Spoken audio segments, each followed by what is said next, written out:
Nova Manhã. Araçatuba. Coluna Dicas da Nutri, com Andréia Gigliotti.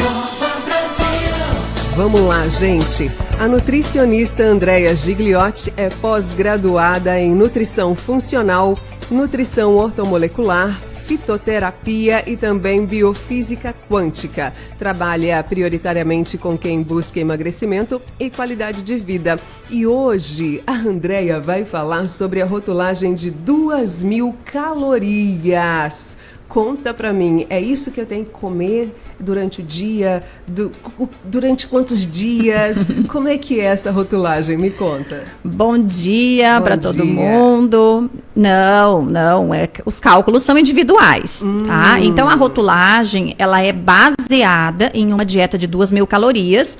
E isso é uma recomendação da Anvisa para que tenha um parâmetro, tá? Porque precisamos de um parâmetro para fazer os cálculos de valores ideais, né? Que tem o VDzinho ali, é o valor de referência para aquele nutriente baseado em uma dieta de 2.000 calorias. Mas o cálculo de valor calórico, ele é individualizado. Então, a gente vai levar em consideração tem os cálculos de idade, gênero, fator atividade física. Então, cada um tem uma quantidade de calorias que precisa consumir. Na minha prática clínica, eu não levo isso ao pé da letra. Hoje, a nutrição fala-se muito mais em qualidade do que em quantidade. Então, a quantidade, ela pode estar adequada. Mas, às vezes, é uma alimentação extremamente pobre em nutrientes. Antigamente, tinha aquela dieta dos pontos, que ela era muito complicada se a pessoa não tivesse uma mudança de hábitos, porque ela poderia comer 4 pedaços de pizza no dia e bater a quantidade que precisava ali de números ou de calorias, né? Então, se a gente ficar olhando só para caloria, a alimentação ela pode ser extremamente pobre. Não é essa a intenção, claro, de um profissional nutricionista. Nós queremos qualidade. Então, essa questão de valor diário, né, em relação às calorias, é uma situação bem particular. Para hipertrofia, eu gosto de fazer esse cálculo. Se eu atendo alguém que quer ganhar massa muscular e que tem um treino para isso, aí eu acho importante. Eu julgo ser necessário fazer a contabilização dessas calorias. O grosso dos meus pacientes, né, que eu pego muitos pacientes com sintomas, com problemas de seja alergia, enxaqueca, intolerância alimentar, problemas gastrointestinais, então eu não faço esse cálculo. A gente vai trabalhar sempre com a qualidade, tá?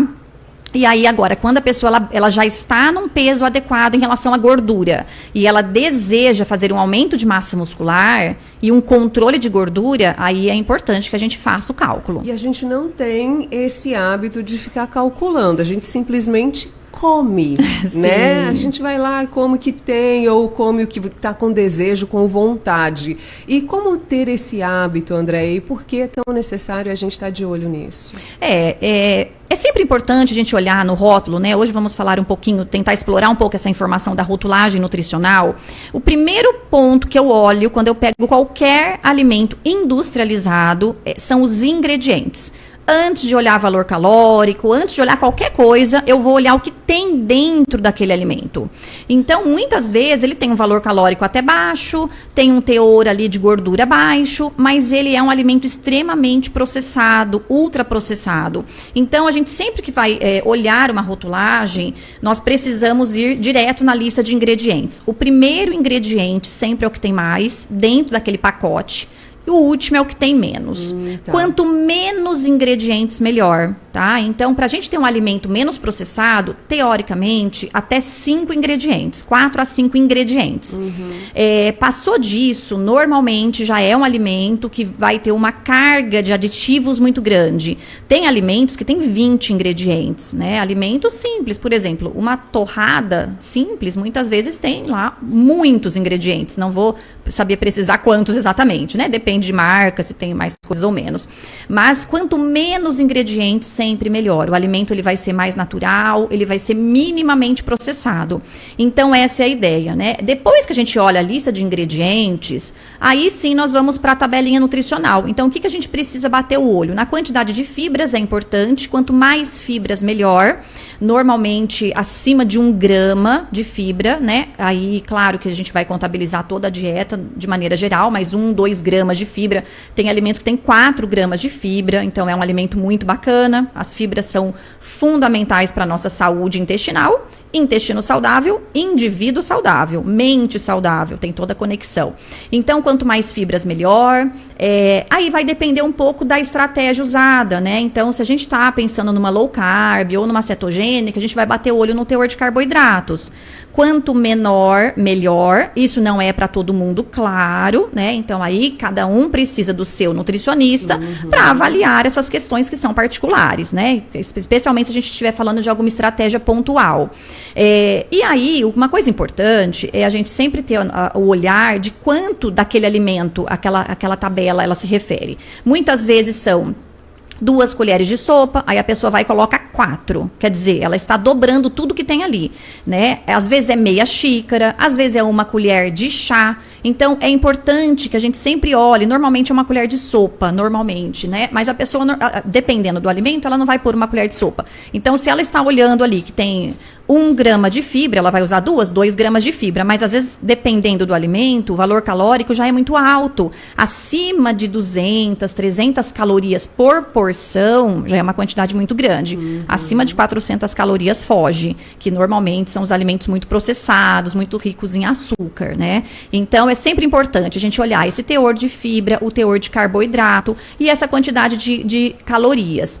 Buscando sempre ter essa atenção para a quantidade de medida, tá? Então, isso é muito importante. Enquanto tem aquilo, né? Então, às vezes, eu até ia trazer alguns rótulos e acabei esquecendo, mas vamos supor, às vezes tem lá, esse final de semana mesmo que eu estava num congresso, eu olhei um chocolate, tinha lá 48 gramas de carboidrato. Aí eu falei para a moça, tá errado, não pode ser isso. Aí depois, e você vê que eu tenho o hábito de olhar rótulo. Aí a gente foi olhar, tinha lá tinham 2 colunas. Na primeira era o tablete inteiro de chocolate. Aí do lado falava 2 quadrados, né? Então muda totalmente. Então eu falei, agora eu entendi, né? Então, a gente precisa ter esse olhar, né, da quantidade, porque muitas vezes, até as pessoas a mulherada geral aí que adora chocolate, muitas vezes dá para introduzir uns 2, 3 quadrados de chocolate depois do almoço. Escolher os que têm um teor maior de cacau, isso não eleva muito, nem valor calórico, nem eleva muita porção do carboidrato. Então, saber fazer a leitura dos rótulos é algo muito importante, é uma arma que a gente tem nas mãos mesmo para não cair no marketing da indústria. E incrível, né? Como a gente falar sobre o assunto já muda totalmente o comportamento. Eu fui no mercado esses dias e pro pão, assim, eu já parei, já olhei, já li, entendeu? Porque assim, a gente tem esse costume do pão integral. Deixa eu ver se estou comendo certo, porque às vezes é tão bonito o rótulo ou a marca. Isso. Mas deixa eu ver se esse negócio está certo aqui, né? Eu falei, olha, a Andréia já mudando mais um pouquinho os meus hábitos. E falando em pão, só para eu não perder o raciocínio, às vezes eu comentei de 5 ingredientes. Às vezes tem 10 ingredientes, mas você vai ler assim, castanha do Pará, castanha de caju, semente de linhaça, semente de chia. Então, são ingredientes naturais, tá tudo bem, tá? Então, isso é importante. Às vezes a gente lê lá um rótulo que tem 10 ingredientes, mas é tudo saudável. E às vezes vai acabar tendo um aditivo lá no final, porque é muito difícil não ter nada, né? Algum conservante, ainda mais os alimentos industrializados. Mas aí a contabilização, ela fica positiva quando a gente tá lendo aquilo que a gente conhece. Começou a ler nomes estranhos, letras, siglas, números, não é alimento, aquilo é aditivo. Vai ter risco de causar problemas de alergia, risco de câncer, dor de cabeça, aí vem os problemas. Falando principalmente na alergia, e vamos colocar aqui para as férias, né? Porque agora a criançada está em casa, a mãe vai no mercado e acaba trazendo muito mais bolacha, tudo quanto que é coisa industrializada para a criançada. Aí tem o lanche da tarde, a alimentação muda totalmente, né, do que tem lá a Sim. dieta escolar. O que você indica para essas mães? Porque aí sobe caloria, sobe tudo, não vê o Sim. ingrediente que está dando para a criança. Isso é uma tristeza, né? Porque eu costumo dizer assim, nós que temos filhos, amamos tanto os nossos filhos e buscamos uma boa escola, uma boa roupa, um bom sapato e por que não um bom alimento? Sendo que aquilo que vai fazer o corpo da criança funcionar direito, ter um bom crescimento, ter um bom desenvolvimento, ter uma boa concentração, ter boa memória. Então, no quesito alimentação, é fundamental que a gente também tenha esse olhar. Eu preciso escolher um bom alimento para o meu filho. Ai, mas não gosta, mas é o que tem, né? A criança ela não vai no mercado comprar. A criança ela come o que os pais trazem. Então, claro que não tem proibições, também não é que tá, né? As minhas filhas também comem algumas coisas erradas, né? Assim, não gosto de falar errado, mas assim, porcariada de vez em quando. Mas não pode ser o hábito, não pode ser a rotina. Eu nunca comprei na minha casa um pacote de salgadinho, nunca comprei esses macarrões instantâneos, nunca entrou na minha casa isso. Então, o hábito, né, que a gente aquilo que a gente compra é o que vai comer. Mas o que eu tento sempre estimular muito é a preparação de alimentos em casa, com receitas. Então, por exemplo, ao invés de comprar o bolo pronto, empacotado, faz um bolo em casa. Um bolo simples, né? Evitar esses bolos com cobertura, com recheio. Claro que de vez em quando, né? Mas é muito fácil acabar comendo de vez em sempre e não de vez em quando, né? Então, a ideia seria procurar por ingredientes mais naturais, buscar farinhas integrais, buscar um açúcar melhor, de repente um açúcar orgânico, usar um açúcar mascavo, né, que vai ser menos aditivos, tem caloria igual, mas tem menos aditivos, porque reduzir os aditivos é muito importante para a nossa saúde, especialmente pensando em sinais e sintomas, em alergias, em até mesmo os aditivos, eles aumentam a hiperestabilidade cerebral, ou seja, deixa a criança mais agitada, mais ativa, mais agitada mentalmente, né? Os corantes fazem muito isso, agitam as crianças. Então, fazer pipoca eu gosto bastante, né? É um lanche que em casa tem bastante para as meninas. Fazer na panela, não de micro-ondas, né? Gosto muito de fazer em casa, por exemplo, milho cozido à tarde para elas, um suquinho de fruta natural, um bolo caseiro, né? Uma receita de um pão melhor, que tem uma farinha integral. Então, são opções, a gente tem que buscar opções que sejam mais naturais, mais integrais e com menos aditivos. Correr dos salgadinhos, né? Correr de levar também Sim. as crianças ao mercado, se possível, sim, né? Sim, tiver com quem deixar. Negociar, né? Tem que negociar com a criança. Eu, às vezes, falava assim, escolhe um só, um alimento, né? Então, a gente negocia. Quero 2, então vamos tirar um, né? Então, a gente vai negociando isso com criança. Porque não é tudo não pode ser tudo liberado, né? A criança precisa também da limite, disciplina, né? do limite. E agora vamos pular da criança para o idoso, né? Para a melhor idade, vamos dizer assim. A partir de qual idade hoje em dia você vê, no caso, né, da pessoa para o idoso, mudar a alimentação e pensar em produtos que tenham mais as necessidades do corpo naquele momento? Principalmente a gente fala muito do cálcio, né? Sim.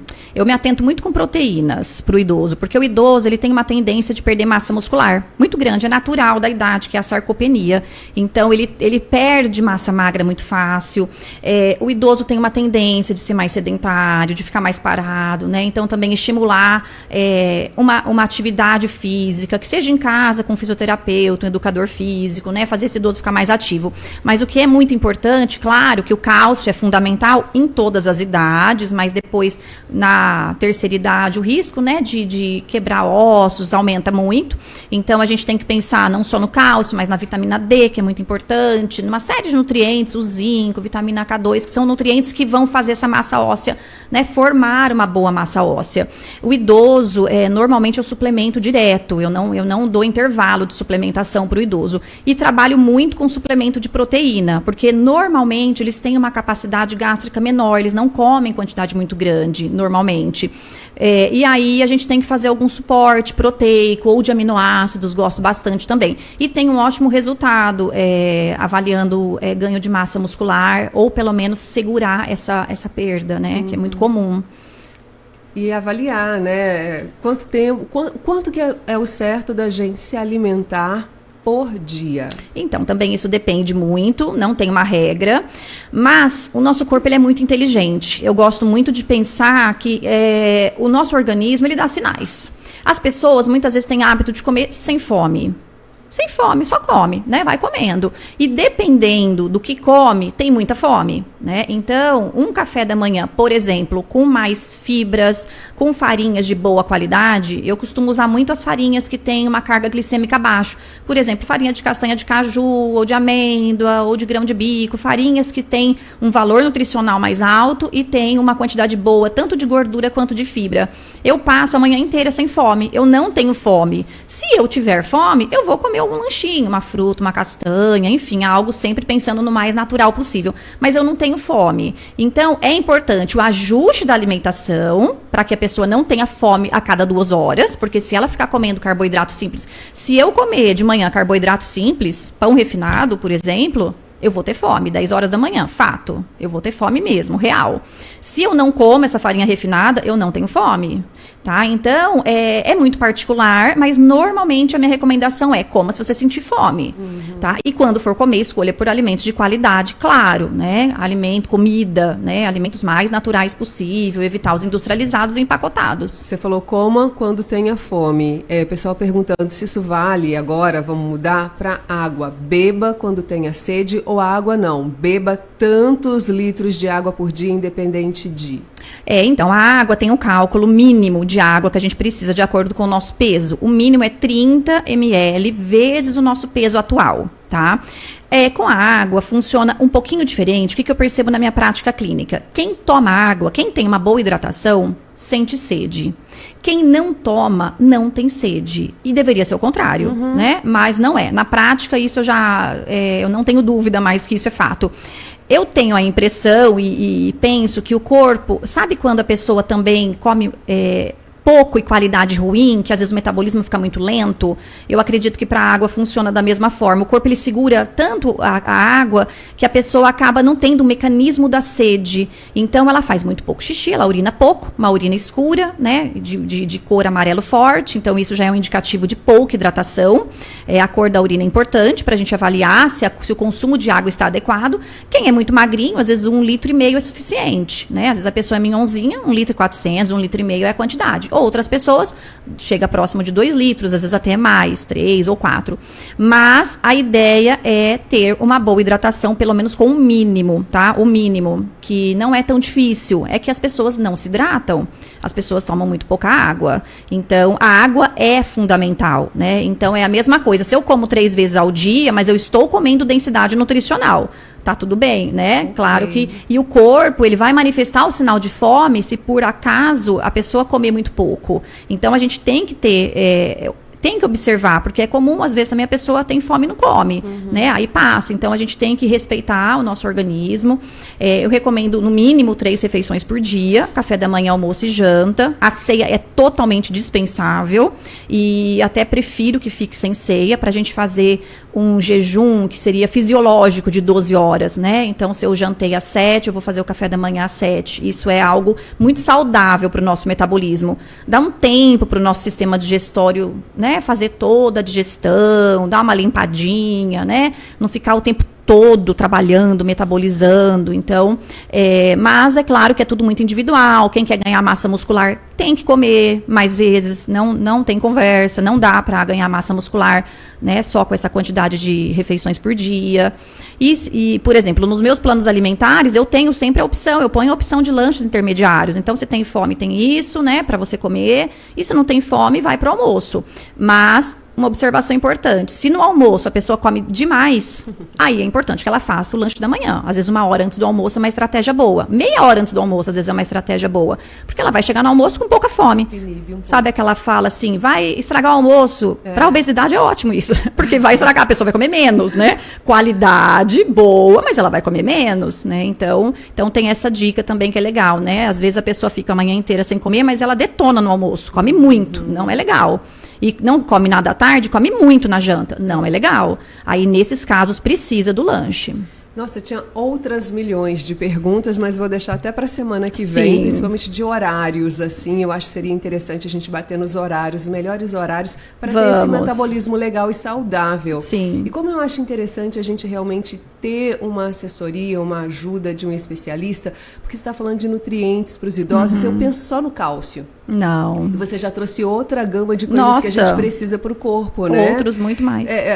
Da criança, alguns alimentos vão deixar ela mais hiperativa, Exato. né? Com mais energia. E às vezes a Isso. mãe tá dando ali pra... Ai, toma, às vezes É. come pra entreter. É. Toma, come isso aqui pra você ficar mais um pouquinho quieto. Aí é que agita. Vai agitar mais. Sim. Então, nossa, é muito necessário a gente ter essa abertura, essa conversa, né? Pra Com mudar certeza. como a gente está se alimentando e observar. A gente precisa se observar Sim. mais, observar o nosso corpo. Faltou alguma coisa que você gostaria de falar? Esse programou aqui que eu cortei? Não, acho que é isso Com as mesmo. minhas perguntas. Tá, é isso mesmo. O recado era Andréia, esse. Obrigada, então, por Imagina. mais uma coluna tão gostosa, né? Imagina. É gostosa É, mesmo. eu amo, né? Eu sou suspeita, eu respiro nutrição o dia inteiro. Muito bom. E quem quiser saber mais, entra lá no Instagram da Andréia. Tem sempre muitos vídeos incríveis, cheio de dicas legais. Então, escrito também tem. Então, entram lá no Instagram. É Andréia Nutrifuncional. @Andréia Nutrifuncional. Sem e no o I. Facebook também, Andréia, né? sem Andréia. o I. Isso. Andréia Nutrifuncional. Isso. E no Facebook é Nutricionista Andréia Gigliotti. Entra lá que Isso. dicas não vão faltar, eu Isso. sempre gosto de curtir. Tudo bem curtinho, mas bem objetivo, Isso, né? é o meu objetivo mesmo, né? Passar uma informação mais rápida ali. Obrigada, viu? Um bom dia pra todo mundo. Até quarta que vem. Até quarta.